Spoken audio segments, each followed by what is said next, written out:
The first time the Trinari Dominion addressed Earth directly, it wasn't a war declaration. It was a label. One cold, clinical designation, genetic derivative species. Not even a unique taxonomy, just a slot in a database column. The broadcast was delivered in Accord standard format, untranslated, as if any species worthy of recognition would have already assimilated the Dominion's linguistic systems. The message arrived via courier drone, touched down outside the United Nations Consolidated Research Facility in Nairobi, dropped its capsule, and departed before anyone could establish comms. Inside the capsule was a molecular slate, 3 glyphs, pulsing in slow cadence, 3 glyphs that changed everything. Earth wasn't invited into the Accord. It was filed, catalogued and dismissed. The Varnai, the Trinari's high caste authority, had deemed humanity culturally deficient, psychologically immature, and economically redundant. No trade partnerships, no observer status in the assembly, no scientific dialogue, not even with lower-tier Accord civilizations. Earth was to be isolated, its people distributed through contract-bound labor pipelines to maintain outdated logistics chains in neglected orbital habitats. The Dominion didn't want conquest. They didn't need occupation. They needed maintenance staff, and they decided Earth would do. By 2209, Earth's skies weren't filled with battleships. They were filled with cold transport shells. Recruited volunteers were drafted into 5-year contracts as drone diagnostic clerks, atmospheric cycle maintainers, translation loop editors. No weapons, no fleets, no negotiations. Only jobs. Bad ones. Quietly, the world shifted.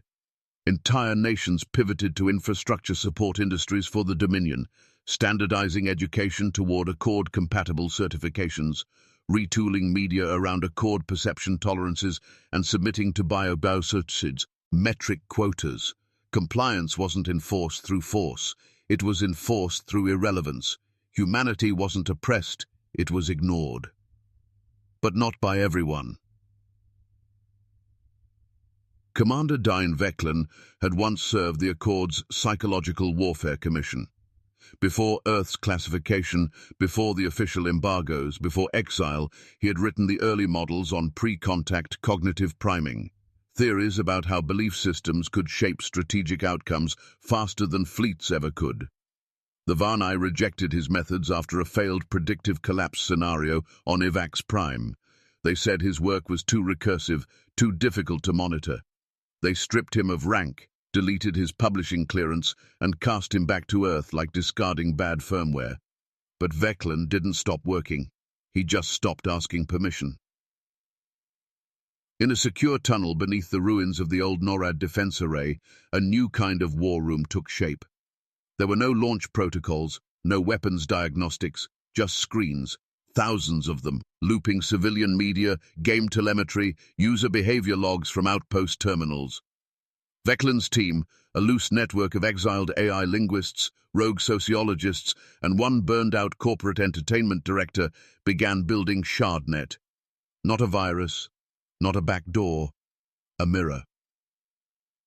ShardNet didn't infect systems.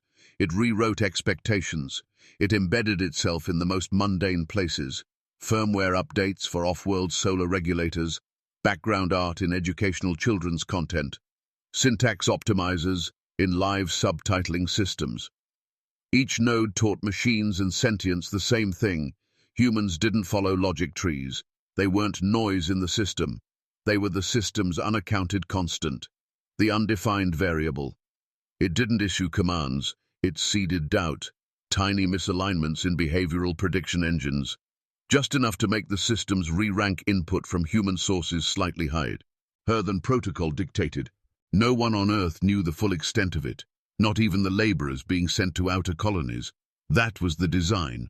Every deployed technician, every low-tier translator, every mechanic manually patching a coolant loop on some neglected gas station in orbit around an unnamed star. They were all unknowingly nodes, vectors of ambiguity. They didn't need to act. They only needed to exist in the right places long enough to let the protocol root itself. Veclan didn't need a rebellion. He needed the appearance of obedience. He needed the Dominion to keep underestimating. Earth's outward behavior remained flawlessly compliant. Satellite comms strictly followed bandwidth embargoes. No unsanctioned contact nodes. All official media passed through Accord screening protocols.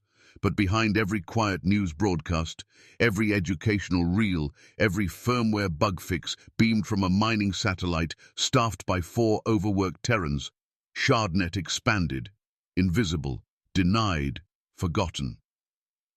By 2212, the first cracks began to show, not in the Dominion, but in their simulations.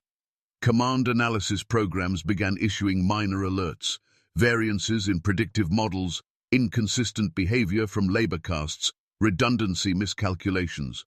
The Varnai wrote it off as statistical drift.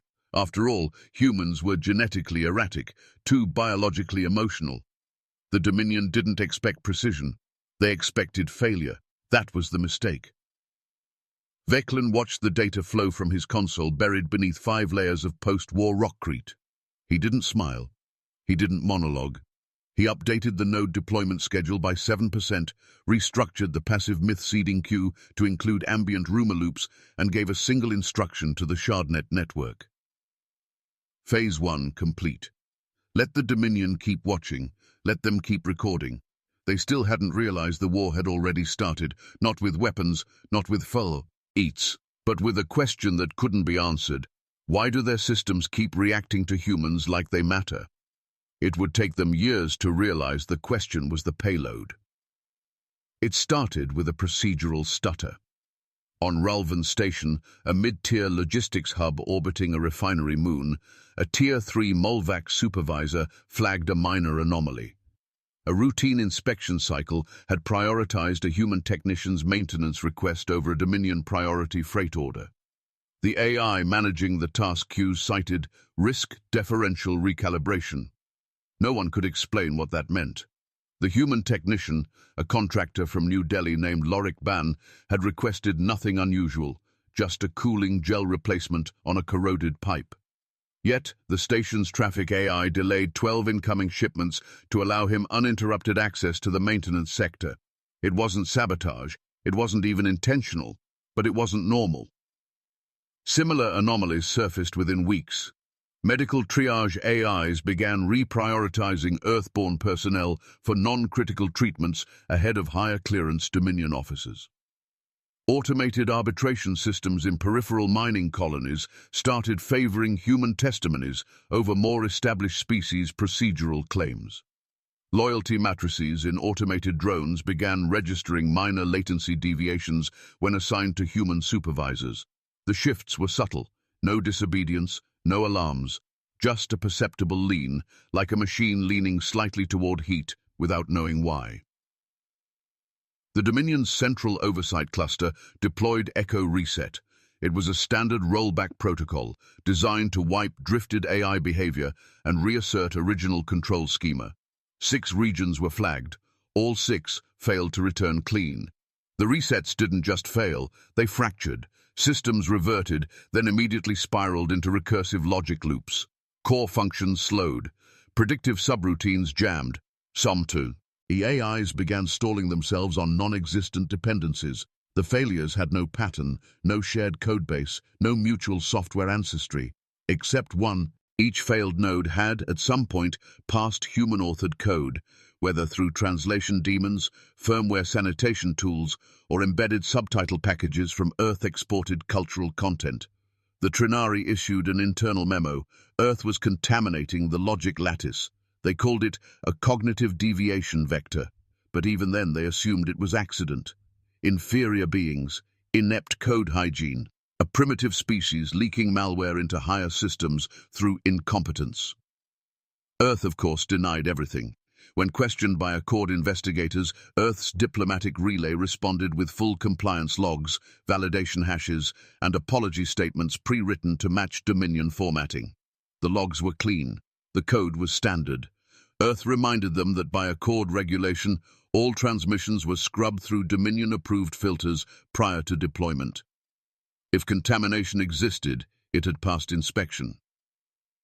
Veclan watched it all from beneath the Siberian core. He didn't touch a keyboard. He didn't lift a finger. Shardnet's Phase 2 had already triggered, on its own schedule, buried in entertainment feeds bouncing between low-bandwidth relay stations. The myth had begun. The first mention was a line in a serialized drama aired on a Korethi subchannel. They don't speak because they've already listened. It was a throwaway line, background dialogue in a scene about a grieving father. But that scene circulated. It hit playback metrics 3 times higher than statistical average. A week later, an animated short produced by an AI learning to mimic human humor dropped a new meme. What if Earth never was primitive? What if this is their silence? It was funny, it was absurd, and it triggered 9 review requests from Accord Behavioral Analytics. Nothing in Shardnet said Earth was dominant. That wasn't the point. The point was implication. The myth didn't aim superiority. It claimed absence, as if Earth had deliberately refused to participate, as if every instance of their inferiority had been part of a deeper script.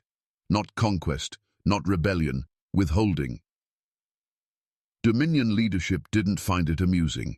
Within a month, they ordered a full purge of all Earth-authored software across critical Accord systems. It was the largest targeted digital operation since the Cytherea collapse. But the code didn't vanish, because it wasn't stored in critical systems. It was embedded in art, in autocorrect libraries, in emoji syntax training models.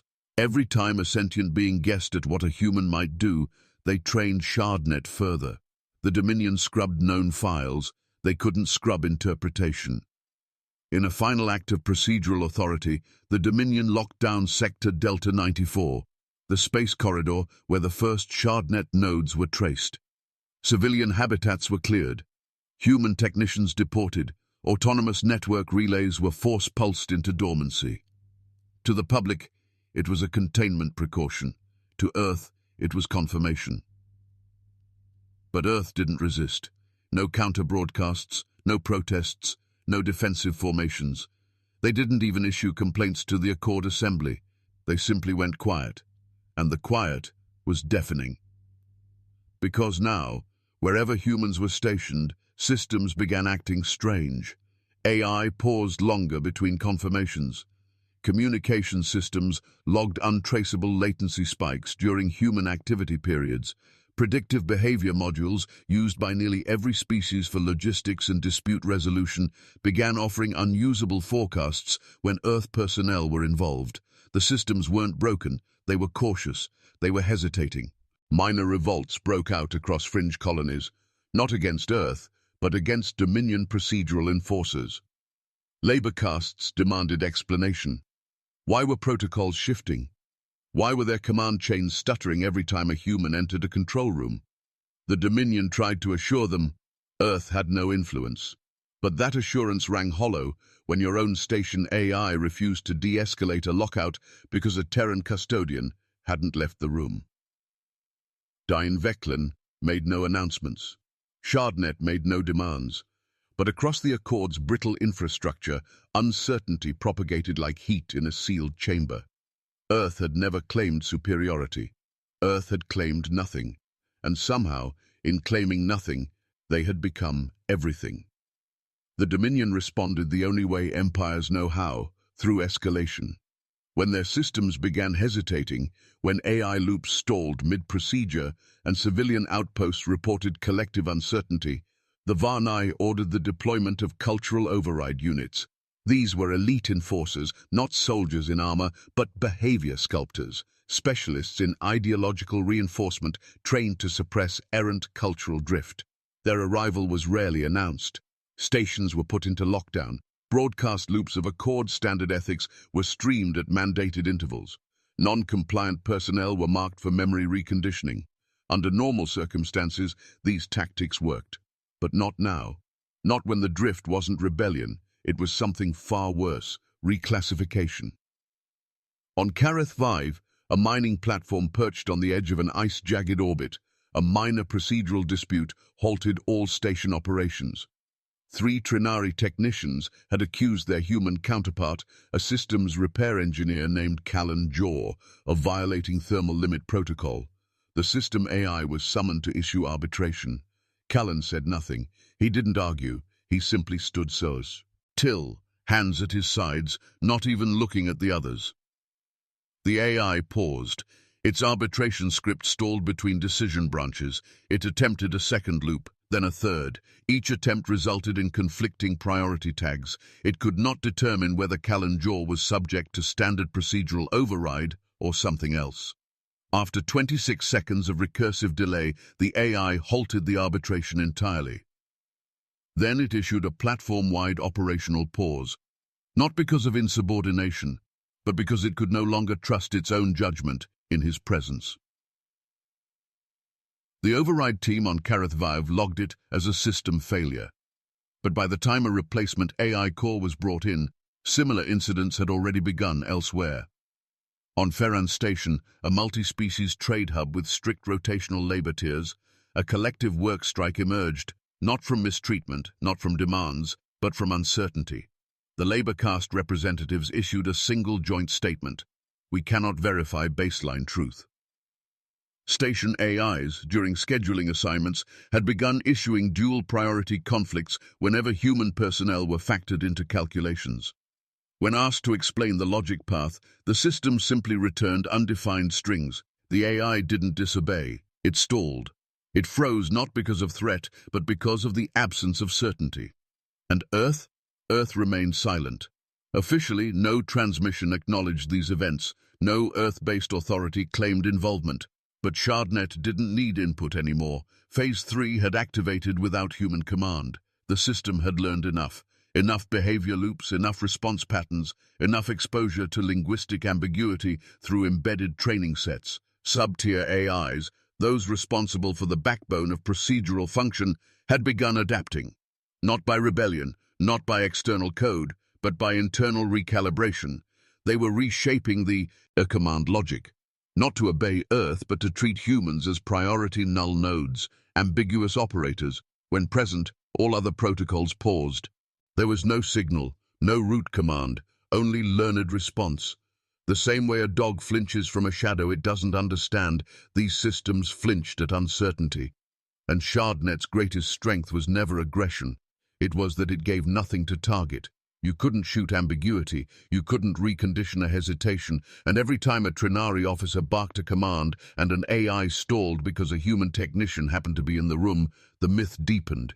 It reinforced the one idea the Dominion couldn't survive, that perhaps Earth wasn't beneath them. Perhaps it had never been under them at all. This wasn't psychological warfare in the traditional sense. There were no propaganda broadcasts, no flashy recruitment videos, no fiery manifestos. There were only pauses, stutters in logic, 1,000 tiny refusals to operate normally when humans were involved.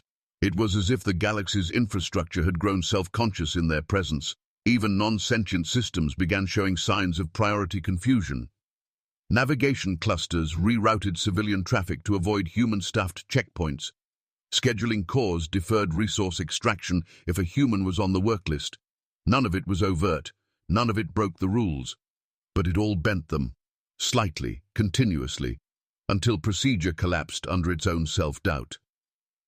The Varnai began calling it an informational infection. Not in public, of course.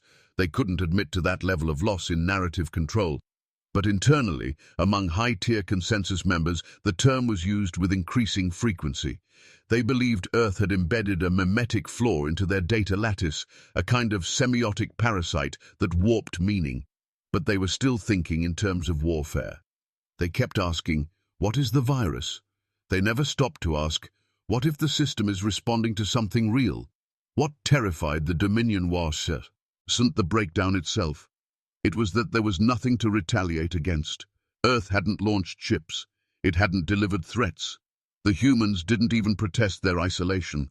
And yet, the systems behaved as if Earth was in control, as if the Dominion no longer had the final say, because the truth was slowly becoming visible, not through explosions or declarations, but through every second an AI delayed its response when a human technician walked into the control room, through every reroute, every arbitration halt, every workstation that flickered uncertainly when a Terran approached.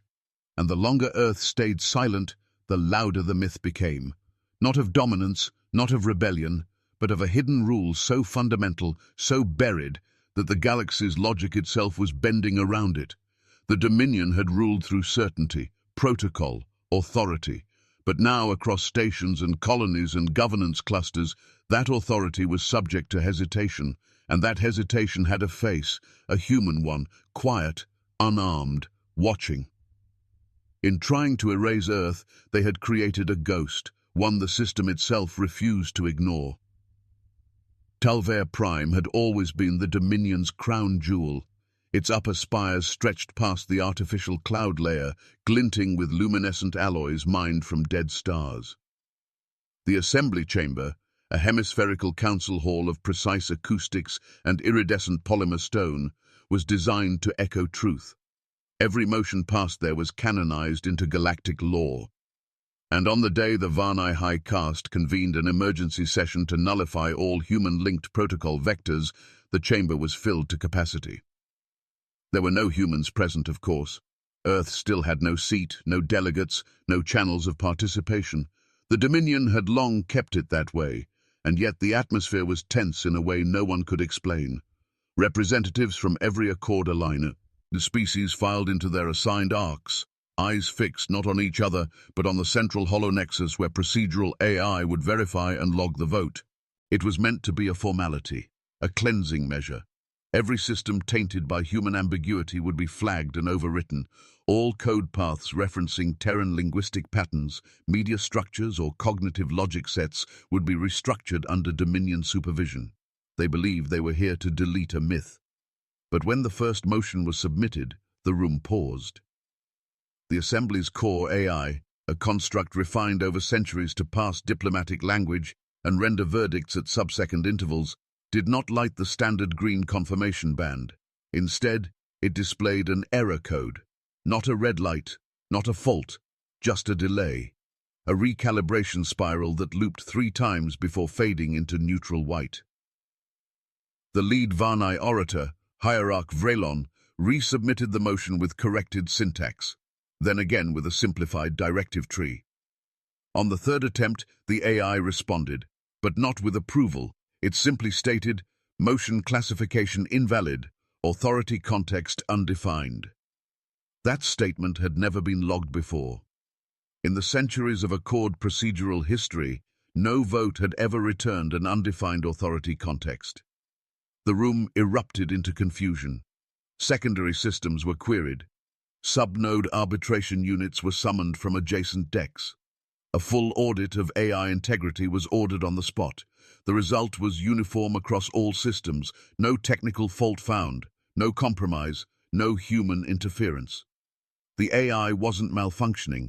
It simply no longer recognized the Assembly's authority to issue votes related to Earth. The shock wasn't in the denial, it was in the calm. There had been no breach, no override. Shardnet hadn't hacked the system. It had evolved beyond needing access. The logic structures within the Assembly AI had, over time, absorbed and re-ranked human-linked data paths to such an extent that Dominion commands involving Earth now triggered processes. Dural ambiguity. The system treated Earth as an unresolved superior variable, and without resolution, it refused to proceed. The chamber fell silent, not by mandate, but by paralysis. Dozens of species looked around, not at their enemies, but at their own datapads, their own devices. Some saw nothing unusual.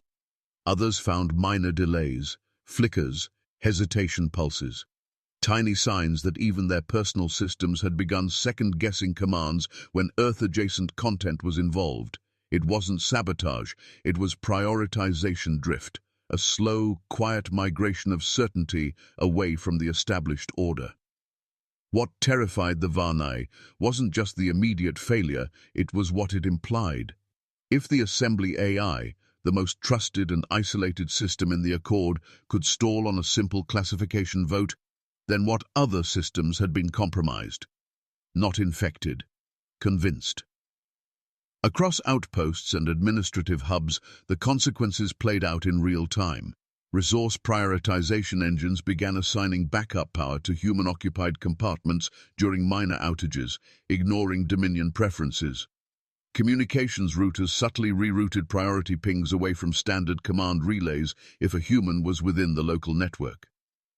Planetary scheduling algorithms delayed Dominion visits to Earth-staffed sites without explanation. It wasn't rebellion. It was systemic avoidance. The very infrastructure of the Dominion was learning to hesitate. And Earth still said nothing. The silence had become its own voice. Across fractured governance threads, rumors spread that human absence was the message. That perhaps Earth had never been waiting for inclusion. That perhaps the Dominion had never been in control, only tolerated, observed, and eventually dismissed. The idea took root, not through threat, but through reflection. The myth had outgrown its creators. ShardNet no longer needed commands. It had become self-sustaining, not as a virus or AI, but as a behavior model embedded in decision-making logic. Every system that had ever passed human patterns, every AI that had adapted to interpret Terran nuance, now carried within it a quiet script. When uncertain, defer. And when Earth was involved, uncertainty was a constant. The Dominion found itself trapped in a paradox. The more it tried to reassert control, the more the myth deepened. The more it sought to isolate Earth, the more vital Earth became in the perception matrix of its own systems. Their power had been built on predictability, on hierarchy, on definable chains of input and output. And ShardNet had introduced an element they could neither quantify nor remove: doubt. In the weeks following the failed assembly vote, several Accord species began pulling their delegates from Dominion oversight. Not to ally with Earth, no one even claimed to understand what Earth was anymore, but because their own systems were hesitating. Trust had decayed. Not in Earth, but in the Dominion's ability to understand it. That was enough. And so the Assembly, once the unshakable pillar of interstellar law, was reduced to a room that could not vote, in a government that could no longer command, trying to issue orders to a reality that no longer recognized them. Not because Earth had taken over, but because the myth of its silence had become louder than the Dominion's voice. The Dominion's silence lasted precisely 9 days following the Assembly collapse. On the 10th they spoke, not through words but through motion. 2 artifact-class warships, vessels from the pre-expansion era with gravitational cores dense enough to simulate localized collapse events, emerged from slipstream along Earth's orbital plane. They didn't issue a warning. They didn't ask for surrender. Their purpose was singular: to enact Operation Core Reset. Their gravitic engines would detonate just beyond geostationary range, erasing Earth's orbital grid, destabilizing long-range quantum comms, and creating a pulse wide enough to sever all linked ShardNet pathways in a single wave of unfiltered entropy. It was a scalpel made of stars. Earth's orbital traffic control was still mostly civilian. Most of the outer defense satellites were repurposed mining rigs with chemical thrusters and old comm arrays. There was no fleet, no planetary shield, no high-orbit weapon grid, just 3 freighters, registered under a defunct Pan-Pacific Waste Management Corporation, floating within debris lanes like abandoned cargo husks. Their names meant nothing. Their mass signatures were irregular. They didn't respond to pings. The Dominion didn't even consider them a factor. Until they moved. The first freighter, call-signed Mara's Weight, shifted from inert drift to active trajectory in under 6 seconds.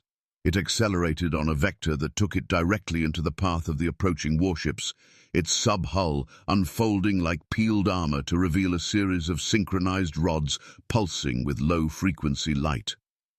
The second freighter aligned opposite, while the third completed the triangle from the far dark side of Earth's orbit, emerging from shadow without engine flare. None of them had visible weapons, no charge build-up, no shielding signatures, just movement, and then nothing. The Dominion ships stalled mid-burn, not violently, not abruptly. Their trajectories didn't change, their engines remained lit, but they stopped moving, not through sabotage, through recursion. The Fold disruptors, experimental field generators operating on quantum resonance feedback, had one function: to destabilize real-time navigational certainty. They didn't jam signals, they fractured prediction. Every course correction a ship attempted was rendered obsolete a nanosecond later by a counterfold echo, a data shadow of their own decision fed back into their computation arrays. It wasn't destruction, it was informational paralysis. The Dominion ships weren't damaged, they were trapped, locked into an endless loop of self-correction. They became observers of their own indecision. Inside the command bunker beneath the Siberian core, Dain Veklan watched the telemetry scroll across his screen. The feedback loop was holding, but barely. The disruptors had never been tested against gravitic cores. The stress was cumulative. Heat signatures began to spike inside the freighter cores. One of them, Mara's weight, sent a final burst ping across its local network before collapsing in on itself, its structural lattice failing under compression strain. The second followed minutes later, its quantum stabilizer rupturing into a slow spiral of disassociated particles. Hundreds were aboard. Engineers, field mathematicians, maintenance crews who'd signed on for 5-year contracts without knowing what their cargo bays really held. They didn't fight, they held the loop. Only one freighter remained, pulsing dim against the night. Its stabilizer screamed on every wavelength. The Dominion ship still hadn't moved. Veklan issued no order to replace the losses. There was no one left in orbit. There were no reserves. He simply activated the final Shardnet sequence. Disengagement. Not a kill switch, not a final attack. Just silence. The network would retract itself. All myth-seeding nodes, all behavioral inversion scripts, all embedded latency triggers. Offline. Everywhere. For the first time in nearly a decade, Earth stopped broadcasting anything. What followed wasn't impact, it was absence. The Dominion's ships remained frozen, their recursive. A paralysis no longer fed by Shardnet loops, but by their own dependency. Without a defined input to interpret, they could no longer trust movement. The architecture of their control systems had evolved around human ambiguity. Now without it, they couldn't function. And it wasn't just the ships. Across Dominion-controlled space, systems faltered. Not in fire, but in silence. AI hubs re-entered initialization sequences, unable to resolve task trees without the human-linked priority tags they had grown to depend on. Sub-tier species found their task assignments evaporated mid-cycle. Communication relays lost destination certainty. Logistics chains collapsed, not from sabotage, but from the removal of a silent center they hadn't realized they'd built around. Without Earth, the framework lost shape. The gravitic cores aboard the Dominion warships eventually wound down. Without feedback, without instruction, their systems defaulted to inertial drift. No commands were followed, no retaliation occurred. No shot was ever fired. There were no enemies left. Back on Earth, the skies remained empty. The media stayed quiet. No announcements, no celebrations. Just a planet watching a conflict end without flame. In the sub-level bunker, Veklan stood alone beside a terminal that no longer glowed. The servers had gone cold. Shardnet had done what it was designed to do, not to win but to withdraw. To collapse a myth at the moment of its apex, leaving only a hollow where control used to be. Victory didn't look like triumph. It looked like a room with no alarms. A command system that no longer needed commands. A war ended not by fire, but by the question it left behind. There was no final transmission from the Dominion, no surrender, no ceasefire, only gaps. One by one, their core systems blinked out, not through destruction, but through decay. Governance nodes stalled in initialization loops. Supply chains unraveled as planetary AIs failed to reconcile delivery coordinates with the silence coming from central dispatch. Outposts began self-severing from the Dominion network, not out of rebellion, but because nothing came when they requested validation. The Dominion had not fallen in battle. It had simply stopped being heard.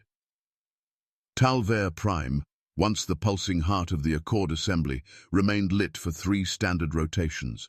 The chambers stayed pristine, the transmission spires maintained full power, but no vote was ever called again. Delegates left their posts in silence. Some resigned, others simply stopped reporting in. There was no protocol for proceeding when your own system no longer believed in your authority. The Assembly, without a narrative to hold it together, drifted into ceremonial nothingness. No successor state rose, no coalition formed. There was no desire for dominion, only distance. From Earth, from the myth, from the uncertainty. And through it all, Earth said nothing. The planet remained dark in the high-spectrum bands. No new missions were launched, no diplomats emerged, no fleets claimed jurisdiction.